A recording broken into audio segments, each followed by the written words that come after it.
It's weird. This was weird. I'd never used. You had to push a button every time to talk.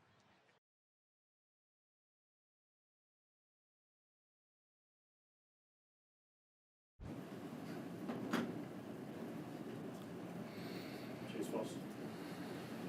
Yeah, I think it just lots changed in 7 days, isn't it?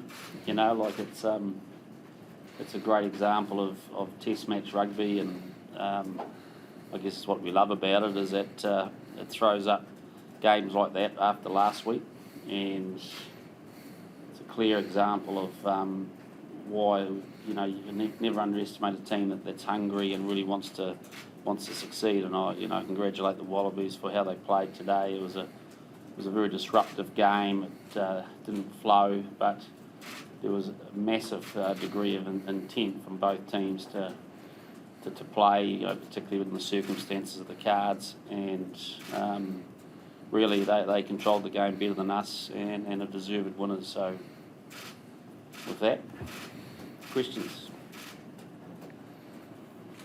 And do you think are you happy to see one of your players sent off given a red card for high tackle that just off the target? Like, what's your...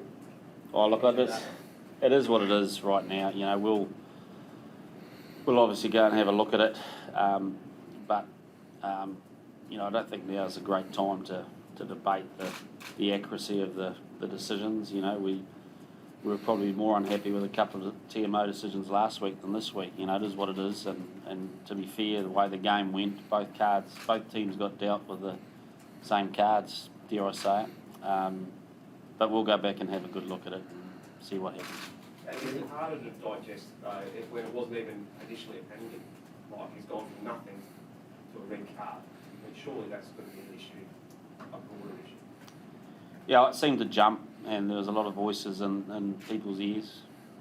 So, but like I said, it is what it is, and sometimes when you're trying to grow your team, you get a different circumstance like we got dealt with, and in some ways it's just a new challenge for us to deal with it in terms of trying to stay calm. And I thought there were large parts. I was really proud of our effort. That I thought we did.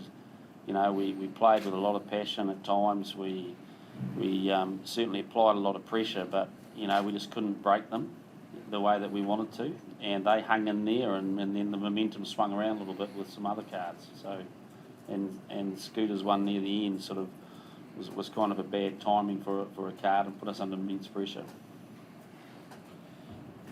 Sam, from a player's perspective, is it frustrating for you guys that a game that could have been a really good contest, there's just that degree of chance almost that a tackle could get you covered? Look, when I think of the game as a whole, it just reminds me of Test match rugby. Like, it doesn't matter if there's 15 players on each side or it gets down to 14, 13, 14, 14. The game's based off building pressure, playing smart, intensity and accuracy. And look, I didn't think we were quite smart enough when we got down. And then I thought we brought the intensity, but we lacked a bit of accuracy. And those are the things that hurt us. I thought the Aussies did those really well and controlled the game for large parts. Is it hard to play at the physicality, the level of physicality you want to when you know that you only have to slip up marginally for it to be good? Look, I think it's a fast-moving game, and there's big collisions, and every now and then players are going to get them slightly wrong. And I don't think either of those cards were malicious or they were dirty play by any means, but they were just fractionally off. But we spent a lot of time practicing perfect technique, but I think in top sport like this, there will be the odd error, unfortunately. In the Wallabies, fans, the Australian rugby public are very excited about Rick Coronabedi at the moment. Would a player like that, would he fit into an All Blacks team? I wouldn't even want to comment there. I'm pretty happy with who we got. How do you think you handled it when you lost a man? Do you think you about it the right way. I think in commentary they were saying an All Blacks like a bit disorganised rather than sort of methodical approach of normal. You know, well, I guess we'll hard to change that opinion, but it's overall pretty happy. I think it does take you a little time. You know, I was particularly disappointed for Akira because I thought he started his first test start magnificent, really. You know, the first 25 minutes, and then of course we had to take a Lucy off, so it's pretty tough with the two experienced campaigners next to him. So it did take a little while, but I think if you look at where the game went, you know, particularly the last 10 minutes, you know, I think the Wallabies were penalised about 6 times in their 25 because of the pressure we put them under, and that was frustrating.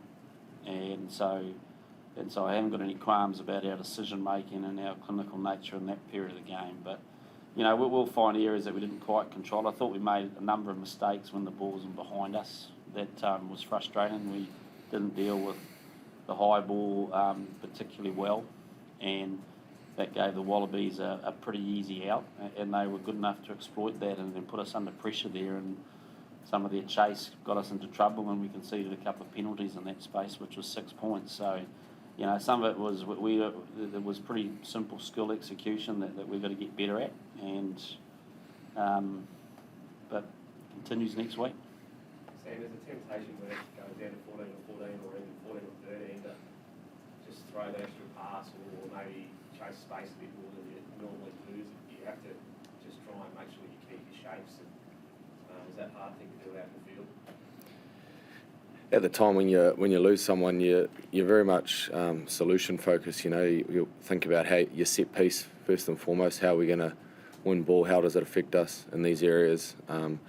So I suppose in those small huddles on the field, instead of focusing on what you can do in terms of your game structures, you spend a wee bit of time focusing on solutions at set piece, and that takes away from some of your game chat because you get limited minutes or limited time out there, precious seconds, to deliver important messages, and we spend a lot of that time coming out with solutions for scrum, line out, defensive line outs.